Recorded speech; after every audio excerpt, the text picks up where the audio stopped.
Hai, nama gue Rio. Gue gue founder dari Wonder Skateboarding, sama gue sekarang lagi mencoba memelihara T-Rex. Kayak Wonder itu awalnya 2009. Gue tuh berawal dari community. Waktu itu teman-teman kita di Depok tuh kayak kehilangan skatepark. Salah satu di Depok itu Margo City, waktu itu udah nggak ada. Akhirnya kita bingung mau main di mana. Waktu itu gue coba berinisiatif, gue bikin tempat buat main di sini. Terus habis itu anak-anak Depok khususnya banyak yang ikut nongkrong, kemudian dari luar Depok. Dari situ baru kebentuk komunitas kecil, itu 2009. Kemudian dari 2010 2011 gue coba bikin skatepark yang lebih proper. Habis itu baru ada skate shop dan lain-lain, baru di situ Wonder kebentuk, yaitu di 2010 awal, 2010 akhir 2011.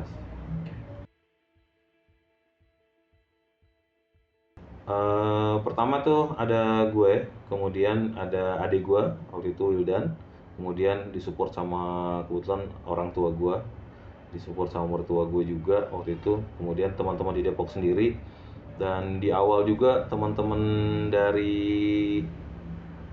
ini support di awal gue ya, waktu itu teman-teman dari Puing Skate Park saat itu. Mereka support banget waktu gue mau bikin apa namanya skate park dan lain-lain, mereka bantu banget. Kemudian sampai sekarang berarti founding membernya tuh gue sama adik gue.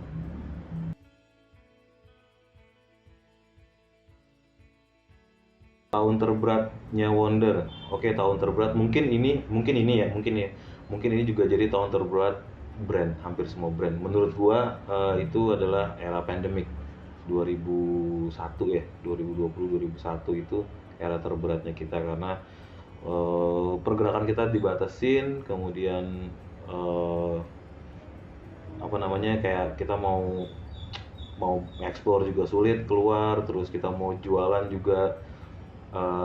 Ya saat itu kan kondisi ekonomi orang juga kan labil banget, nggak jelas segala macam itu.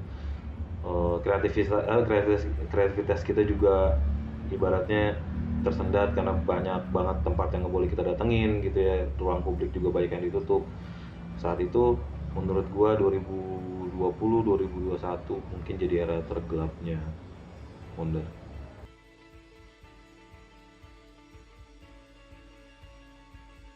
Selama pandemik yang pasti kita coba sebagai brand gitu, sebagai merek kita coba mencoba pivot bisnis gitu ya.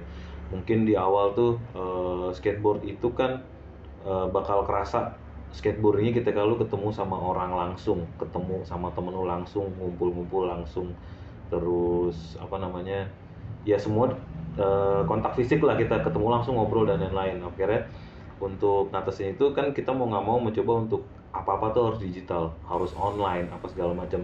Dan itu salah satu hal yang menurut gua saat itu mungkin kita nggak terlalu concern ke online ya, saat itu ya. Nah, waktu pandemi kita dipaksa untuk mencoba itu, dan it works gitu. Salah satunya yang tadinya kita nggak terlalu menggunakan marketplace, kita nggak terlalu menggunakan website, kita nggak terlalu menggunakan sosial media untuk apa namanya, nge-spread message atau nge-spread marketing kita segala, apa akhirnya itu kepake. Dan itu menurut gue jadi satu ilmu baru, satu masukan baru yang works, dan akhirnya kepake sampai sekarang nih. Era pandemi udah mulai berangsur-angsur hilang, era pandemi udah mulai normal lagi.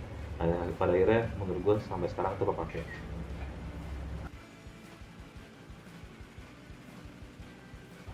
Yang pasti DNA-nya Wonder itu kita selalu melengkapi apa yang nggak ada. Sebagai contoh, eh, nggak ada skatepark, kita coba bikin skatepark. Walaupun mungkin nggak sesuai ekspektasi orang, atau wah nggak gede, atau wah nggak terlalu, tapi kita cuma mencoba memenuhi itu. Once waktu itu saat itu sebelum fase kan sekarang media yang lumayan gede lah gue bilang ya. Dulu kan ada Happen dan lain-lain. Kemudian waktu Happen itu mereka memutuskan untuk hiatus, tidak berjalan lagi kan, ada kekosongan media saat itu. Nah, gue coba untuk mengisi itu juga, untuk gue coba nulis, gue coba keluar, gue juga coba untuk apa namanya, artikel dan lain-lain. Gue mencoba, kalau Wonder tuh kita memberikan feedback tuh ke situ, kita mencoba mengisi kekosongan yang di komunitas tuh nggak ada, walaupun dengan effort yang kita bisa aja dulu kayak gitu.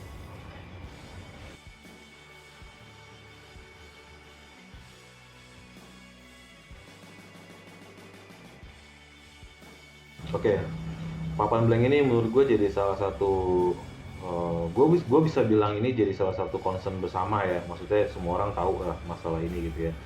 Penggunaan papan blank itu, kalau dari gue sendiri mungkin gue menyayangkan ya, mungkin banyak yang menggunakan papan blank gitu ya. Cuma dari gue sendiri, kalau kita ngomongin dari unsur bisnis mungkin ya itu sah-sah aja. Semua orang bisa jual barang dan lain-lain. Cuma kan gue mencoba, kalau dari Wonder sendiri gue mencoba untuk ngasih message ke banyak teman-teman di luar sana kalau esensi lu main skate tuh apa sih. Ketika kan itu kan menurut gue ya, ketika lu suka dengan skateboarding itu sendiri, ketika lu suka sama skateboarding pasti ada triggernya. Contoh misalnya, oh gue suka sama brand ini karena ridernya begini, gue suka sama brand ini karena oh grafiknya keren banget dia selalu bikin, atau gue suka sama brand ini karena wah idealismenya gue banget gitu ya. Nah, salah satu yang gue lihat itu nggak ada di blank. Jadi kalau orang pada akhirnya memilih papan blank, berarti kan mereka mengkerucut ke unsur ekonominya. Oh, gue nggak punya duit bang, gue pakai papan blank kan segala macam. Nah, menurut gue eh, apa ya, penghargaan atau kecintaan lu sama skateboarding itu kalau misalnya lu ukur dengan sebatas kemampuan ekonomi, menurut gue agak kurang ya. Nah itu gue coba menyampaikan ke teman-teman kalau bahwasannya ketika lu membeli papan brand lokal apapun ya, nggak harus Wonder, apapun lu beli papan brand lokal segala macam, lu nggak cuma bantu brand itu doang, lu akan bantu satu ekosistem yang itu rumit banget. Lu bantu skate shop, lu bantu brand itu sendiri, lu bantu skaters itu untuk lebih berkembang, lu akan ngebantu brand-brand untuk membuat karya yang nantinya lu tonton dan menginspirasi lu semua, dan itu nggak bakal lu dapetin di papan brand.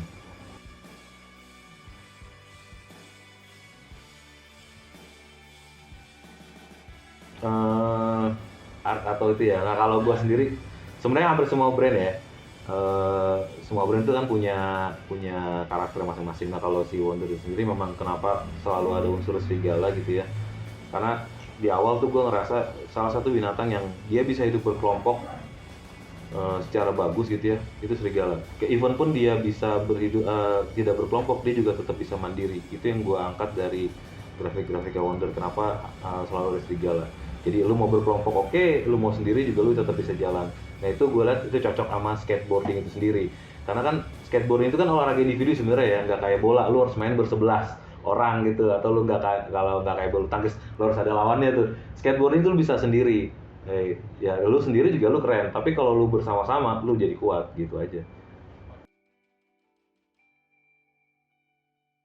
Harapan gua pastinya satu, yang pasti adalah apa apa gunanya sih lu punya brand kalau nggak ada manfaatnya buat orang gitu ya. Itu satu, gue pengen kedepannya gue makin bisa ngasih manfaat yang lebih ke skateboarding itu sendiri.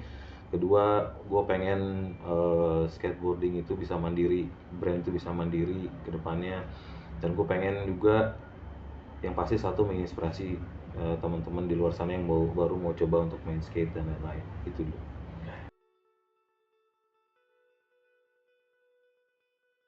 Oke, buat pesan buat teman-teman skateboarder di Indonesia, menurut gue manfaatkan momen yang ada sekarang gitu ya. Walaupun gue boleh jujur kalau industrinya sekarang lagi dalam keadaan tidak baik-baik saja, tapi ada sisi positifnya yang lain, yaitu skateboarding di Indonesia tuh sekarang lagi eh, banyak kompetisi, lagi banyak pembinaan. Lu bisa selain apa, ibaratnya selain lu bikin brand atau lu punya usaha di skateboarding, lu bisa jadi atlet dan lain, itu lo masih terbuka lebar.